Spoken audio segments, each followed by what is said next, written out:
रोज एक नई कहानी देखने के लिए चैनल को सब्सक्राइब करें और बेल आइकन दबाना ना भूलें। मोनिका गुस्से से भरी बाथरूम में पटक पटक कर कपड़े धो रही होती है। तभी हाथों में अपने कपड़ों का ढेर लिए उसकी सौतन झुमकी वहाँ आती है और उससे कहती है, और जिज्जी तनिक इधर देखिए ना, ये गंदे कपड़े धोने के लिए साइड में रख दे का। ना मेरे सर पे पटक दे ताकि इनको घिसते घिसते मैं निपट जाऊं। हाँ दैया, ऐसे कैसे निपट जाओगी जिज्जी? अभी तो घर में झाड़ू कटका और बर्तन घिसना भी तो बाकी है। मेरा बस चले तो तुम्हें ही घिस डालूं। हाँ, घर के सारे कामों का ठेका तो मैंने ही ले रखा है। मेरे सर पर नाचने के लिए आई हुई है ये। एक बात बताओ मुझे, तुम्हें मुझे सताने के अलावा कोई और काम नहीं है क्या? कैसन मजाक करत हो जिज्जी? हमरे जैसी मासूम औरत किसी का भला कैसे सता सकत है? मासूम? और तुम क्या गंदे मजाक करती हो। अरे लेकर जाओ अपने ये सारे कपड़े यहाँ से। मैं तुम्हारी नौकरानी नहीं हूँ, समझ गई? अरे मानव की वजह से मैं तुम्हें यहाँ पर झेल रही हूँ, वरना जिस तरह से तुम मुझे सता रही हो ना, मेरा मन करता है तुम्हें भी साबुन लगाकर ना कपड़े धोने वाली थापी से मार मार के तुम्हारी हड्डियों का चूरमा बना दूं। कौन दुनिया में चली गई जिज्जी? कपड़े धोने में ध्यान काहे नहीं देती? तुमने कुछ सुना तो नहीं ना? हमरे कानों में तो कोनो आवाज नहीं आई। क्या यार मोनिका, मन ही मन में बोलकर तूने सारी भड़ास निकाल ली। इतनी मजबूर तो तू कभी नहीं थी। कुछ नहीं कह रही, धो रही हूँ ये बोल रही हूँ। तनिक आराम से धोइए ना, ज्यादा पटकेंगी तो कपड़ा कपड़ा ना चीथड़ा हो जाएगा।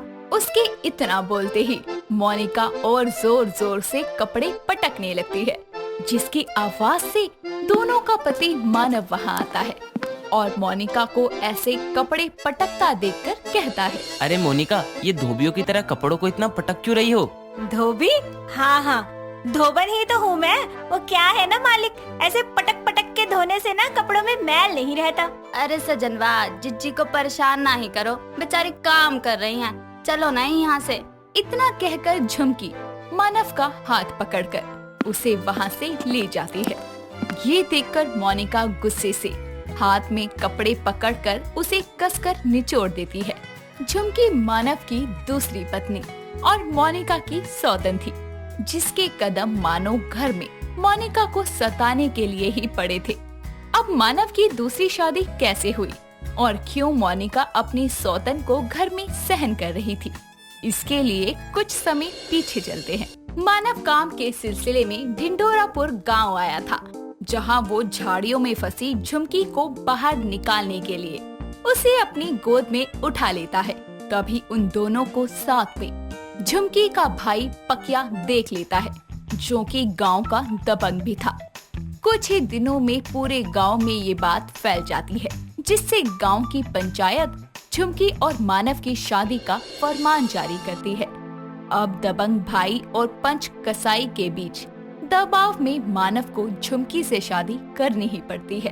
शादी के बाद जब झुमकी के भाई को पता चलता है कि मानव पहले से ही शादीशुदा है, तो मानव कहीं उसकी बहन को शहर में भटकने के लिए छोड़ ना दे, इस डर से वो अपनी बहन को छोड़ने उसके ससुराल तक आता है, जहां मानव के साथ दूसरी औरत को देखकर मोनिका और उसकी सास सुषमा हैरान हो जाते हैं। हाय हाय नालायक, किस गांव से इस गंवार को बहू की सौतन बना लाया तू?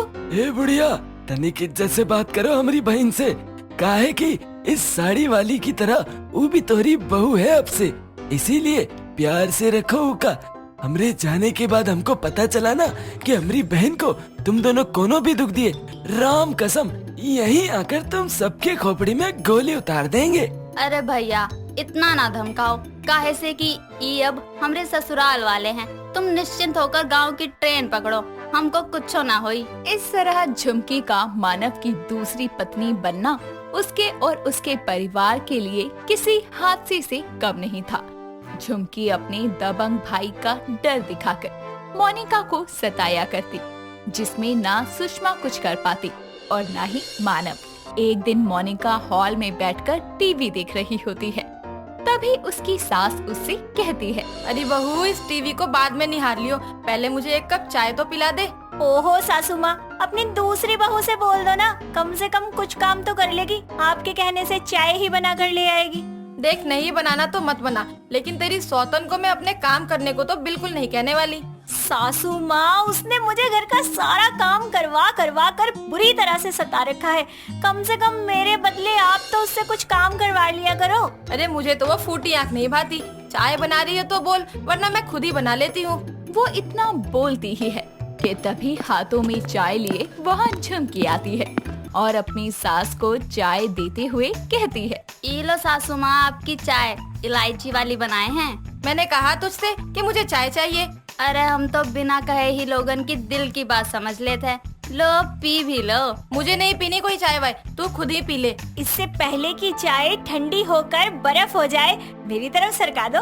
वाह वाह, अरे दूसरी औरतें अपनी सौतन के हाथ का छुआ पानी भी नहीं पीती होंगी, और तुझे अपनी सौतन की बनाई चाय की तलब है। अरे सासू माँ, बोल तो ऐसे रही हो जैसे ये सौतन मैं खुद लेकर आई हूँ। आपके बेटे की वजह से मुझे इसे झेलना पड़ रहा है।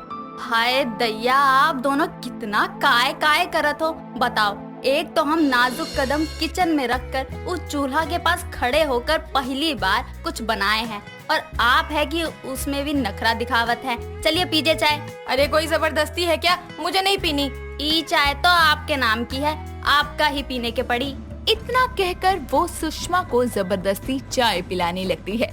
दोनों की जिद में चाय मोनिका की साड़ी पर जा गिरती है और वो उछलती हुई बोलती है, हाय हाय, मेरे मायके से आई इतनी प्यारी साड़ी खराब कर दी। सासू माँ, इसने तो मेरा जीना हराम कर रखा है, पर आप तो मुझ पर दया खा लो। हाय मेरी साड़ी। अरे नास पिटी, साड़ी को मार गोली। गरम चाय से तू जली तो नहीं ना? नहीं नहीं सासू माँ, बस साड़ी खराब हुई है। हाय बहू, माफ कर दे मुझे, चल चल के साड़ी बदल ले। इतना कहकर वो उसके साथ कमरे में चली जाती है और झुमकी वहाँ खड़ी बस उन्हें देख ही रही होती है। समय बीतता है। एक दिन मोनिका सारा काम खत्म करके आराम से कमरे में जाती है और जाते ही वो मानव के गले लगकर बोलती है, चलो अच्छा है आज आप जल्दी आ गए। मैंने भी अपना सारा काम खत्म कर लिया है। आज कुछ अच्छा सा टाइम साथ में बिताते हैं। क्या बात है, बहुत प्यार जता रही हो मुझ पर। मैं तो हमेशा ही आपको अपना प्यार ऐसे ही जताती हूँ, पर क्या फायदा हुआ मेरा इतना प्यार जताने का। अरे फिर भी आप उस झुमकी को मेरी सौतन बनाकर घर में ले आए। ओहो, अब अपनी सौतन की बात लेकर मत बैठो, बस ऐसे ही मुझे अपने गले से लगाए रखो। दोनों आंखें बंद करके एक दूसरे में खोए होते हैं। तभी तकिया बगल में दबाए अंगड़ाई लेती हुई झुमकी वहाँ आती है और दोनों के मुंह पर तकिया फेंकते हुए कहती है, ओ सजनवा, हम क्या अकेला छोड़कर तुम यहाँ जिज्जी से का चिपके पड़े हो? अरे यो दिमाग से पैदल, तुम यहाँ इस वक्त क्या कर रही हो? का कर रही हो मतलब? अपने सजनवा को बुलाने आए हैं और का। चलो सजनवा, हमके नींद आवत है।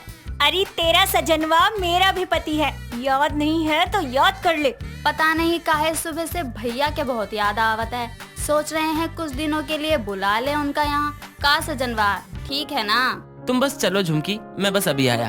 अरे नहीं नहीं, साथ ही चलते हैं। Monica, good night. तभी मुस्कुराते हुए झुमकी मानव को वहाँ से ले जाती है। बेचारी मोनिका दुखी होकर अपना तकिया उठाए सुषमा के कमरे में मुंह लटकाए जा पहुँचती है और जोर से तकिया जमीन पर पटक कर बोलती है, चुड़ैल झुमकी, तुझे तो मैं छोड़ूंगी नहीं। इतना तो कोई सास भी अपनी बहू को नहीं सताती जितना तूने मुझे सौतन बन के सता रखा है। सासू माँ, मैं बता रही हूँ, किसी दिन मैं इस झुमकी को ऐसा झुम्माकेदार थप्पड़ लगाऊंगी ना कि ये घूमते घूमते अपने गांव ढिंडोरापुर पहुँच जाएगी और फिर वहाँ से आने की हिम्मत नहीं करेगी। चुड़ैल डायन, मेरी सौतन। हाय मेरी सौतन की सताई बहू, शांत हो जा। ऐसे चिल्लाते चिल्लाते तो तू ऊपर ही निकल लेगी। शांत हो जा। अब ये मुसीबत हमारे पल्ले पड़ी है तो हम कर भी क्या सकते हैं। पानी पी, तू कैसी पागल हो रही है। उसकी सास उसे समझाकर शांत करके सुला देती है। अगले दिन सभी नाश्ता करने बैठते हैं, लेकिन झुमकी नहीं आती। तभी सुषमा कहती है, तेरी झुमकी कहाँ झूम रही है? खाना खाने क्यों नहीं आई? बेड पर लेटी खराटे मार रही होगी और फिर उठ के अंगड़ाइयाँ लेगी और यहाँ आएगी और बोलेगी, जिज्जी खाना नहीं बना। झुमकी जा चुकी है, अब कभी नहीं आएगी। कल रात वो मुझे आखिरी बार देखने और मुझसे बात करने के लिए ही अपने कमरे में लेकर गई थी। क्या जी, कैसा मजाक करते हो? वो बला इतनी आसानी से नहीं टलेगी। सच कह रहा हूँ, चाहे तो पूरे घर में देख लो, ये लेटर भी छोड़ कर गई है तुम्हारे लिए। वो क्यों गई पता नहीं, बस इतना कहा कि मेरा और उसका रिश्ता एक हादसे की देन है जिसे अब वो और नहीं निभा सकती। इतना कहकर वो झुमकी की चिट्ठी मोनिका को पकड़ा देता है, जिसे पढ़कर उसकी खुशी का ठिकाना नहीं रहता। महक एक बहुत ही सुंदर और समझदार लड़की थी। वो घर में अपने पति राघव और सास गीता के साथ रहा करती थी। महक की बस एक ही कमी थी कि उसको बार बार एसिडिटी होने की वजह से बहुत ज्यादा पाद आया करते थे, जिसकी वजह से उसको कई बार अपनी सास की खरी खोटी सुननी पड़ी थी। ऐसे ही एक दिन महक चाय लेकर अपनी सास को देती है, तभी उसको एक जोरदार पाद आ जाता है और ये देखकर उसकी सास बोलती है, अरे रे नासपीटी, पूरे घर में बदबू फैला दी। जब से आई है मेरे घर में पाद मार मार के जीना हराम कर दिया है। माँ जी मुझे माफ कर दीजिए, पर मैंने जानबूझकर नहीं किया। अरे मेरे सामने ना आंसू मत बहा, जा यहाँ से। अब सारा का सारा मूड खराब कर दिया पदोड़ी ने। माँ जी चाय तो पी लीजिए। अरे ऐसी बदबू में तो चाय भी जहर बन गई, जाके ले जा इसे। महक की सास गीता ऐसे ही आए दिन उस पर ताने कसा करती थी। ऐसे ही एक दिन गीता की बहन राधा उनके घर आने वाली होती है, जिसके चलते गीता महक से बोलती है, अरे ओ बदबू की दुकान, जरा इधर आ। हाँ जी माँ जी बोलिए। हाय भगवान, अरे ये पदोड़ी तो मुझे बदबू से मार ही देगी। माँ जी ऐसे मत कहिए। अरे चुप हो जा बदबू की दुकान, और मेरी बात ध्यान से सुन। कल मेरी बहन राधा आ रही है, तो 2-3 दिन यहीं रहेगी, तो उसके सामने अपनी गंदी सी दुकान खोलकर मत बैठ जाइयो, समझी? उसके सामने तेरी ये पाद मारने की जहरीली बदबू नहीं आनी चाहिए, वरना मेरी तो नाक ही कट जाएगी कि कैसी पदोड़ी बहू लेकर आई हूँ मैं घर में। समझ गई ना मेरी बात को? जी माँ जी, मैं पूरी कोशिश करूँगी। देख ले बहू, मुझे कोई कोशिश नहीं चाहिए। अगर ऐसा हुआ ना तो मुझसे बुरा कोई नहीं होगा। ऐसे ही अगले दिन गीता की बहन राधा उनके घर आ जाती है और गीता महक को आवाज लगाते हुए बोलती है, बहू, अरे ओ बहू, जल्दी से पानी लेकर आ जा। और ये देख कौन आया है, तेरी मासी सास, जल्दी आ। महक रसोई में से पानी का गिलास ला ही रही होती है कि तभी वो एक जोरदार जहरीला सा पाद मार देती है। उस पाद की बदबू गीता और राधा दोनों की नाक तक जाती है कि तभी राधा गीता से कहती है, अरे दीदी, ये कैसी आवाज आई रसोई से? चलो चल के देखते हैं, कहीं बहू गिरविर तो नहीं पड़ी। आए हाय, ये बदबू, छी। अरे रे, ये बदबू की दुकान तो मेरी नाक ही कटवा देगी। अरे कुछ नहीं दीदी, वो घर में चूहे हैं ना, तो उन्होंने ही कुछ गिरा दिया होगा। इतने में महक पानी लेकर आती है और राधा को पानी देने के लिए झुकती है और ऐसे ही उसका एक धीरे से पाद निकल जाता है। अरे दीदी, ये बदबू और आवाज तो फिर से आ रही है, और ये बदबू तो तुम्हारी बहू के आते ही आई है। कहीं ये बदबू तुम्हारी बहू ही तो नहीं फैला रही? अब नहीं नहीं दीदी, अरे बताया ना आपको, ये सोफे बहुत पुराने हो चुके हैं, तो उसी की आवाज है। और रही बात बदबू की, तो घर में बहुत सारे चूहे हो चुके थे, इसीलिए उनके मरने की दवाई डाली हुई है, उसी की बदबू है। अच्छा ठीक है। उस समय तो गीता बातों को घुमाकर राधा का ध्यान महक से हटा देती है और शाम को जैसे ही राघव आता है तो राधा से मिलकर वो बोलता है, अरे राधा मासी, कैसी हैं आप? कितने समय बाद आई हो आप? याद नहीं आती क्या आपको हमारी? अरे बेटा, याद तो आती थी, पर मेरी बहू मेरी इतनी सेवा करती है कि कहीं जाने का मन ही नहीं करता। अब आई हूँ ना, तो 2-3 दिन तेरे पास ही रहूंगी। इतने में महक सभी के लिए चाय लेकर आती है।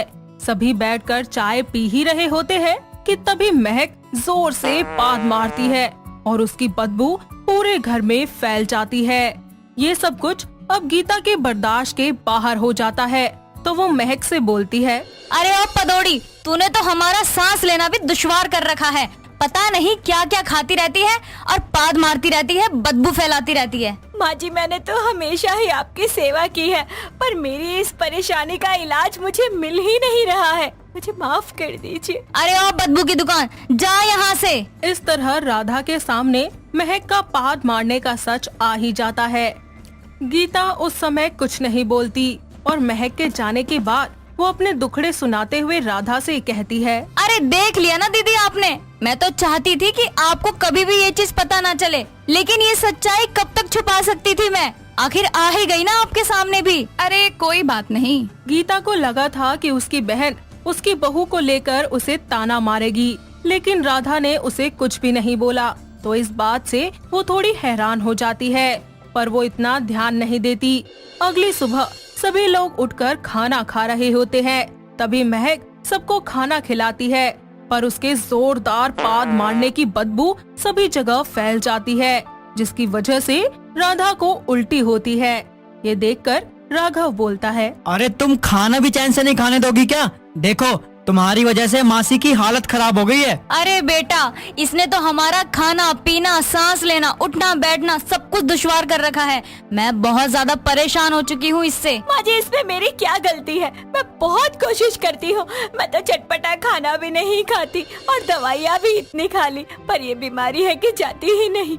ये सब देखकर राधा को गुस्सा आ जाता है और वो बोलती है, तुम दोनों चुप हो जाओ, एक मौका नहीं छोड़ते उसको ताने मारने का। अरे दीदी, आप ये क्या कह रही हो? आप खुद देख रही हो ना 2 दिन से कि इसने कितनी बदबू फैला फैला कर, पाद मार मार कर जीना हराम कर रखा है। मेरा तो किसी दिन दम ही घुट जाएगा। माँ सही कह रही है राधा मासी, मैं तो रातों को सो भी नहीं पाता चैन से।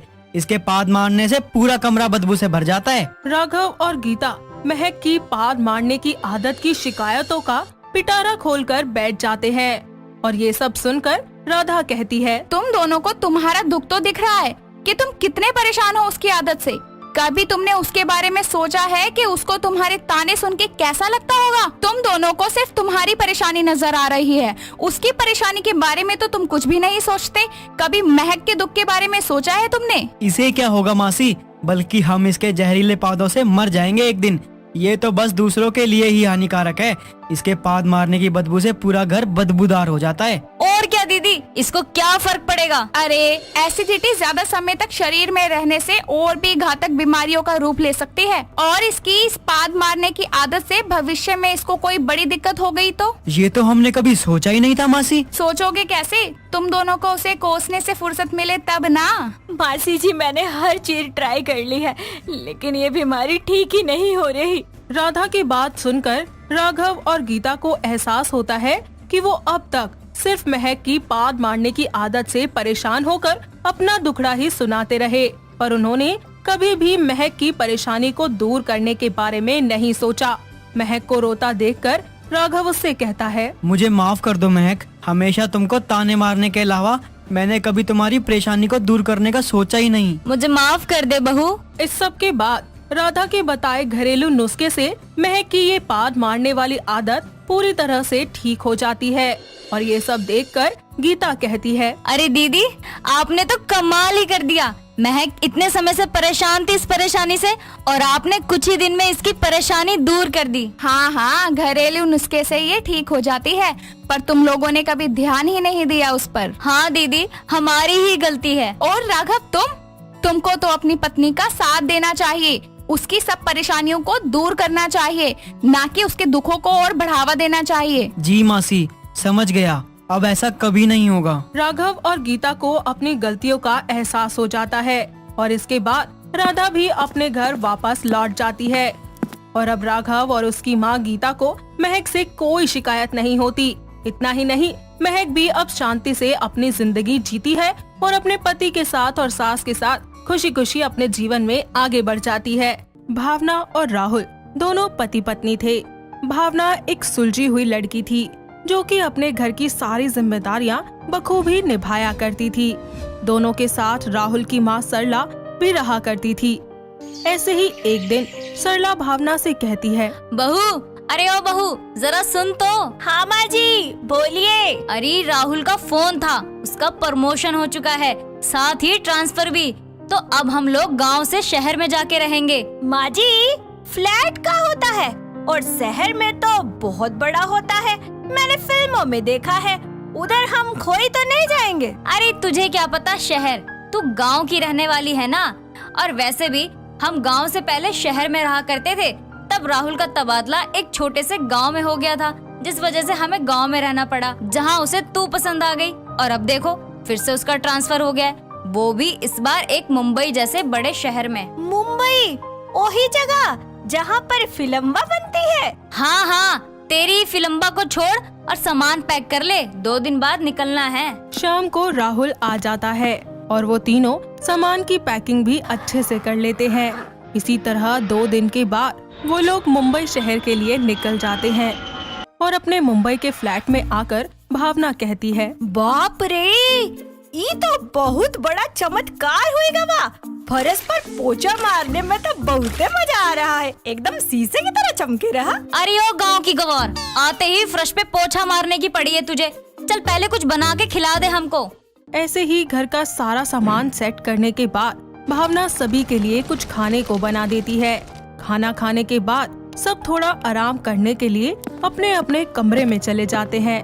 लेकिन भावना नहाने के लिए जैसे ही बाथरूम में जाती है, वो बाथरूम में देखकर जोर से बोलती है, अरे राहुल जी, ये देखिए, जहाँ पर बहुत बड़ा टूबल रखा है, टूबल। क्या हुआ भावना? अरे ये देखिए, भैंसिया को नहलाने वाला टूबल कोनो यहाँ रख दिए। अरे पागल, ये बाथ टब है, इसमें इंसान नहाते हैं, जानवर नहीं। ऐसा क्या? हाँ मेरी गाँव की पगली।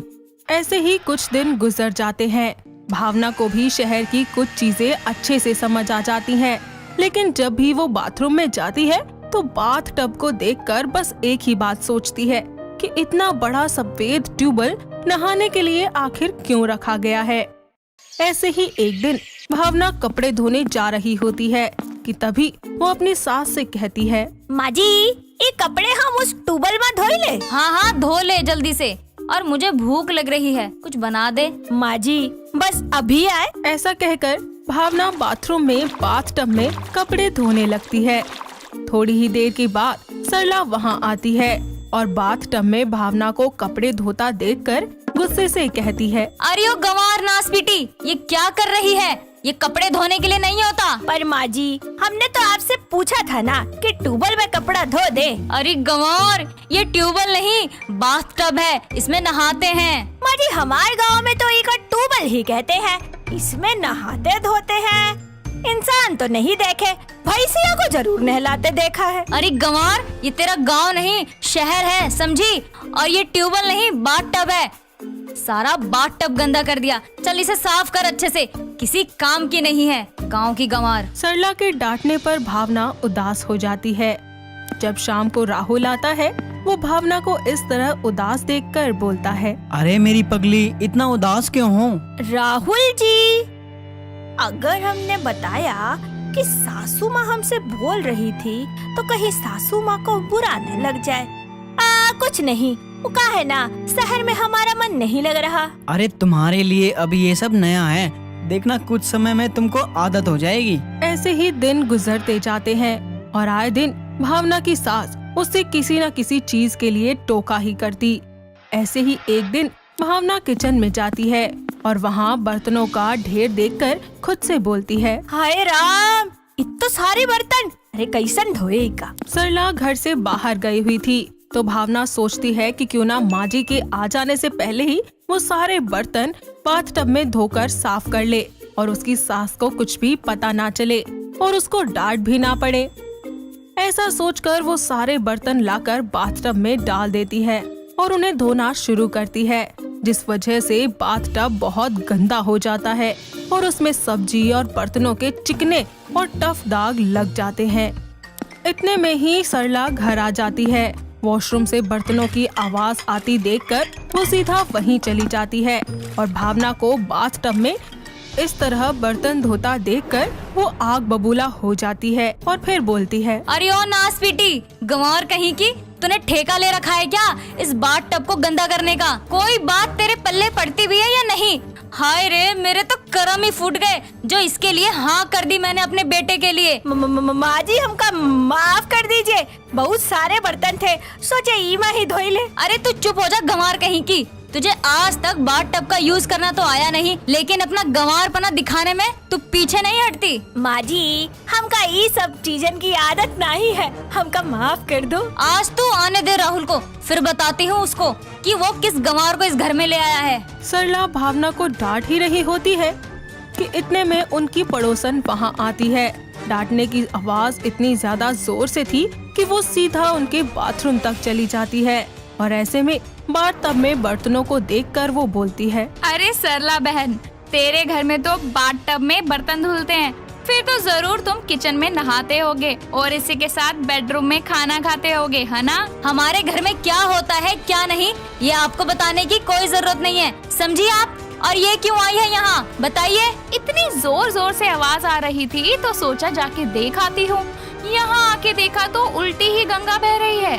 हमें नहीं पता था जी तुम्हारी बहू को तो बाथटब का ऐसा इस्तेमाल करना भी आता है। देख लिया, अब जा सकती हैं आप। पड़ोसन के जाते ही सरला भावना से कहती है, करा दी मेरी बेइज्जती। अब वो पड़ोसन जगह जगह जाके तेरे किस्से गाएगी और मेरी बेइज्जती करेगी। माँ जी इसमें हमार का कसूर है? हाँ, सारा कसूर तो मेरी फूटी हुई किस्मत का है। सरला भावना को इतनी खरी खोटी सुनाती है कि भावना रोने लग जाती है। कुछ ही देर के बाद राहुल वापस लौटता है और भावना को इस तरह रोता देखकर वो उससे कहता है, क्या हुआ भावना, तुम इतना क्यों रो रही हो? ओ राहुल जी। भावना के कुछ कहने से पहले ही वहाँ सरला आती है और भावना को ऐसे राहुल के आगे रोता देखकर वो बोलती है, हाँ, रो और रो ना। अरे रो रो के दिखाओ उसे, दिखाना अपने पति को कि कैसे तेरी सास तेरे पे जुल्म करती है ना? नहीं माँ जी, हमने ऐसा कुछ नहीं कहा है राहुल जी से। रुको माँ, ये क्या कह रही हो? और भावना ने तो अब तक मुझे ऐसा कुछ भी नहीं कहा। अरे ये क्या बताएगी बेटा, मैं बताती हूँ तुझे इसके कारनामे। इसके बाद सरला सारी बातें जो कुछ भी हुआ था वो अपने बेटे राहुल को बता देती है और पहले भी भावना के गवारपन के सारे किस्से उसे सुनाती है। ये सब सुनने के बाद राहुल सरला से कहता है, माँ, तुमको हमेशा भावना की ही गलतियाँ दिखी। आपने कभी ये नहीं देखा कि उसने इन चीजों की जानकारी ना होने पर भी उसने ऐसी गलती की है, लेकिन कभी आपने उसे प्यार से उसकी गलतियों के लिए समझाया नहीं ना? आपने उसे इतना कुछ सुनाया, इतना बुरा भला बोला, लेकिन उसने आज तक मुझे ये बातें कभी नहीं बताई। जानती हो क्यों? क्योंकि वो आपको माँ मानती है और एक बेटी कभी माँ की बातों का बुरा नहीं मानती। और रही बात उसके बाथटब को गलत यूज करने की, अगर ये बात आप उसको प्यार से समझाती तो शायद वो दोबारा कभी नहीं करती ये गलती, लेकिन आपने उसको हमेशा बहू माना और एक सास जैसा ही व्यवहार किया उसके साथ। बेटा पर वो माँ देखो, अगर प्यार से रिश्ते बने रहते हैं और उनमें प्यार बना रहता है तो हर्ज ही क्या है। और भावना घर की सारी जिम्मेदारी तो निभा लेती है, कुछ चीजों को समझने में अगर उसको दिक्कत होती है तो वो आप उसको एक माँ की तरह समझा सकती हैं ना। राहुल की बातें सरला को समझ आ जाती हैं, जिसके बाद उसे ये लगता है कि उसने अपनी बहू के साथ बहुत गलत किया, जिस पर वो उन दोनों से कहती है, हाँ बेटा, मैं तेरी बात समझ चुकी हूँ और बहू मुझे माफ कर दे। मैंने तेरे साथ जैसा व्यवहार किया उसके लिए। तूने तो मुझे अपनी माँ समझा, पर मैं तुझे कभी भी अपनी बेटी नहीं बना पाई। माँ जी माफी मत मांगिए, अब गलती तो हमसे भी होती है ना, और जरूरी तो नहीं कि हर बात पर हम सही ही हो। अब से मैं आपकी सारी बातें सुनूंगी और सब मानूंगी। सरला को अपनी गलती का एहसास हो जाता है और अब वो भावना को कभी भी किसी भी चीज के लिए ताने नहीं देती, बल्कि उसे प्यार से समझाती है। जिसके बाद कुछ ही समय में भावना भी शहर के तौर तरीके और सभी चीजों को इस्तेमाल करना अच्छे से सीख जाती है और तीनों सास, बहू और बेटा खुशी खुशी मिलकर अपनी जिंदगी में आगे बढ़ते हैं। दोस्तों, अगर आपको ये कहानी पसंद आई तो इसे लाइक करें, शेयर करें और कमेंट करके बताएं कि कहानी में आपको सबसे अच्छा क्या लगा।